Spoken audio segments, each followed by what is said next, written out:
Assalamualaikum warahmatullahi wabarakatuh. Kami dari kelompok 2 akan mempresentasikan tentang aspek pemasaran. Pemasaran tidak lagi hanya soal menjual produk, melainkan menciptakan nilai, kepuasan pelanggan, dan hubungan jangka panjang dengan konsumen. Perkembangan teknologi digital dan media sosial telah mengubah cara konsumen mencari, membandingkan, dan membeli produk. Selama pandemi COVID-19, misalnya pergeseran ke digital marketing sangat signifikan. Bisnis syariah menuntut bahwa aktivitas pemasaran harus sesuai prinsip keadilan, etika, dan manfaat bagi semua pihak, tidak hanya fokus laba.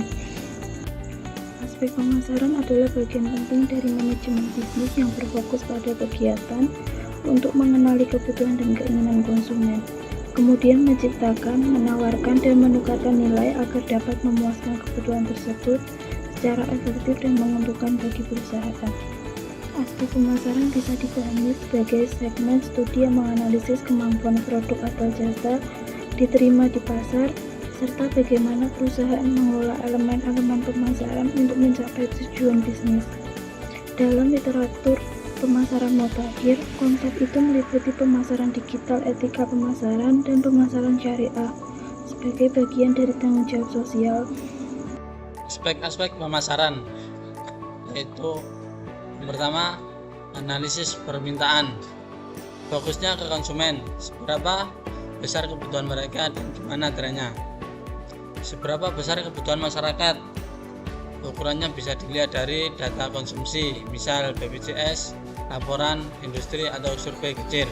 Contohnya tren konsumsi sekarang dan ke depan. Konsumen makin aware soal kualitas, kesehatan, keberlanjutan. Prediksi tren masa depan, gaya hidup sehat, produk ramah lingkungan, digitalisasi. Segmentasi pasar ada 3. Segmentasi demografis, usia, penghasilan. Segmentasi geografis, wilayah kota atau desa. Segmentasi psikografis, gaya hidup, minat atau perilaku konsumsi. Yang kedua, analisis penawaran atau pesaing. Dilihat siapa yang udah main di pasar, kekuatan mereka dan peluang buat masuk. Siapa pesaing yang udah ada, bisa pesaing langsung, produk sejenis atau pesaing substitusi produk pengganti. Kapasitas produk mereka, seberapa besar kemampuan mereka memenuhi kebutuhan pasar. Kalau mereka udah dominan banget, maksudnya butuh strategi beda. Kelebihan dan kelemahan pesaing. Kelebihannya yaitu harga lebih murah, brand udah dikenal, jaringan luas. Kelemahannya pesaing yaitu kualitas jelek, pelayanan kurang, produk monoton. Yang ketiga, analisis harga. Harga bisa jadi faktor kunci keputusan konsumen. Harga pasar saat ini, apakah harga udah stabil atau fluktuatif? Harga produk atau jasa sejenis. Strategi harga yang dipakai yaitu pertama, penetration pricing, harga murah untuk tarik konsumen. Yang kedua, harga tinggi untuk pesan eksklusif. Yang ketiga, harga menyesuaikan pasar. Implikasi harga terhadap daya saing. Harga murah seperti volume tinggi tapi margin kecil. Harga tinggi, margin besar tapi butuh kualitas atau jasa ekstra. Yang keempat, analisis distribusi atau pemasaran. Bagian ini jawab pertanyaan, produk sampai ke konsumen lewat jalur apa dan gimana cara mengenalin produk. Jalur distribusi tradisional, agen atau grosir toko. Untuk yang modern, e-commerce atau marketplace atau dropship. Yang hybrid, kombinasi offline atau online. Kombinasi offline sampai online. Cara promosi dan strategi branding. Yang pertama, digital marketing atau media sosial atau influencer.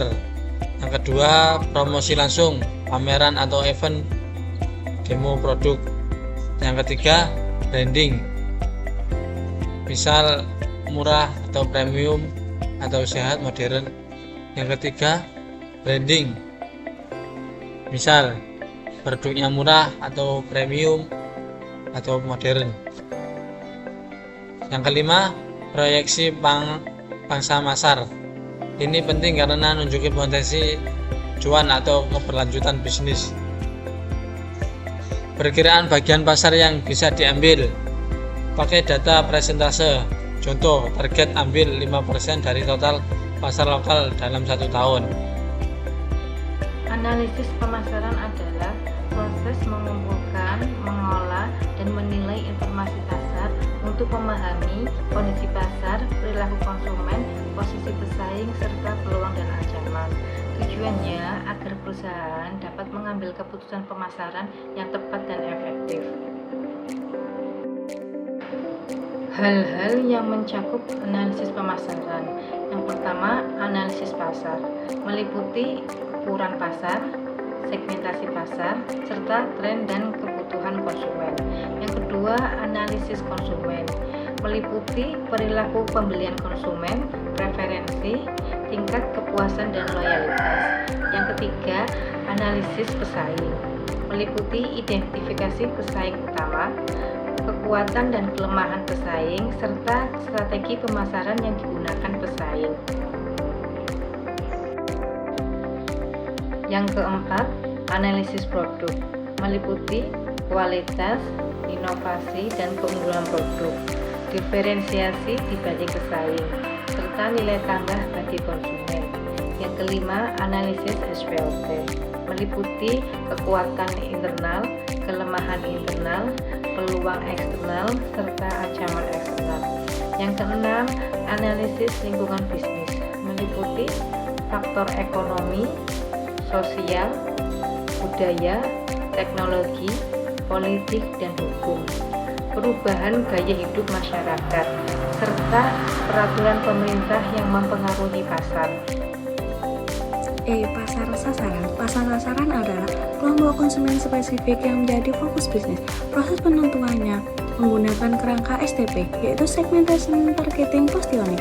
Yang pertama ada segmentasi, yaitu pasar heterogen, menjadi kelompok-kelompok kecil yang seragam berdasarkan kriteria seperti demografis, geografis, psikografis, dan perilaku.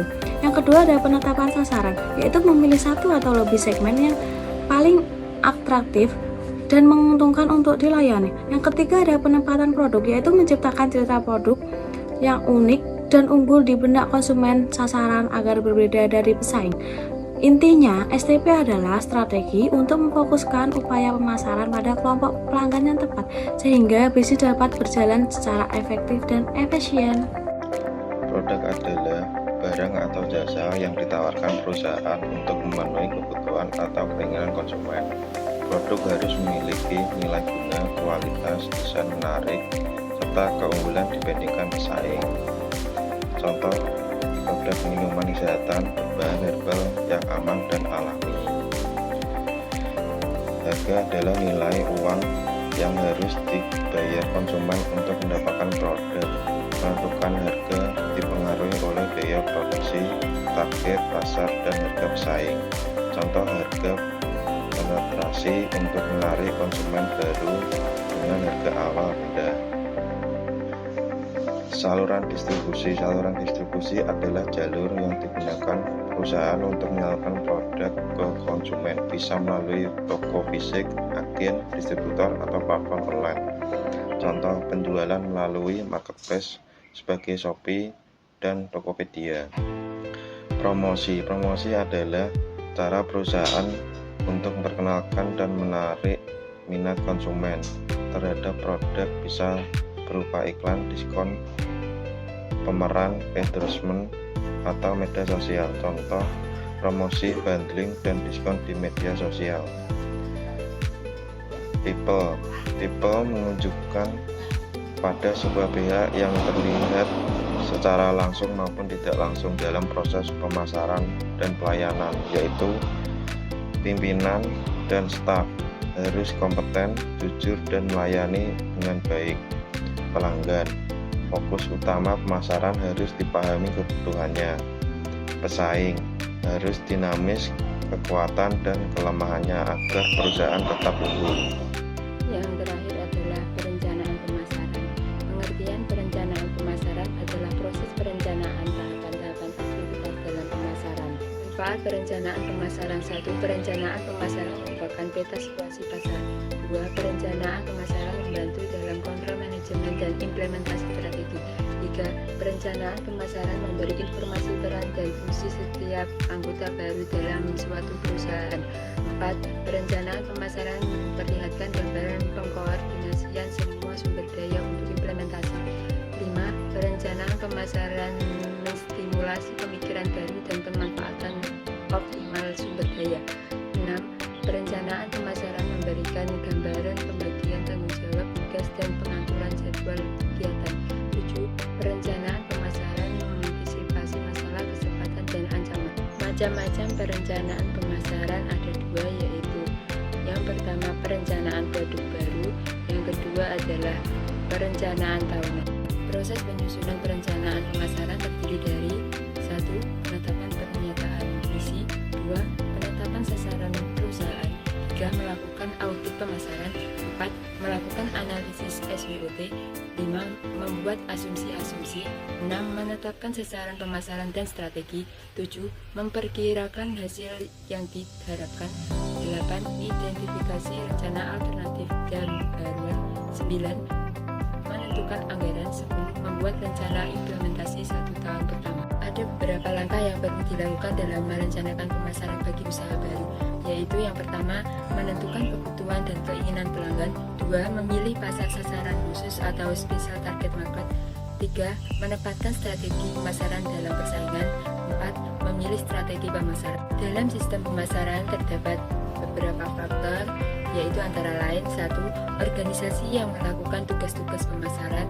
2. Sesuatu, barang, jasa, ide, orang yang sedang dipasarkan. 3. Pasar yang dituju. 4. Para perantara yang membantu dalam pertukaran arus.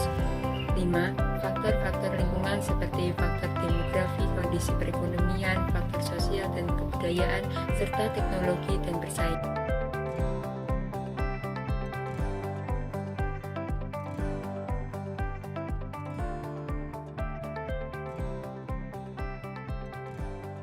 Sekian dari presentasi kelompok kami.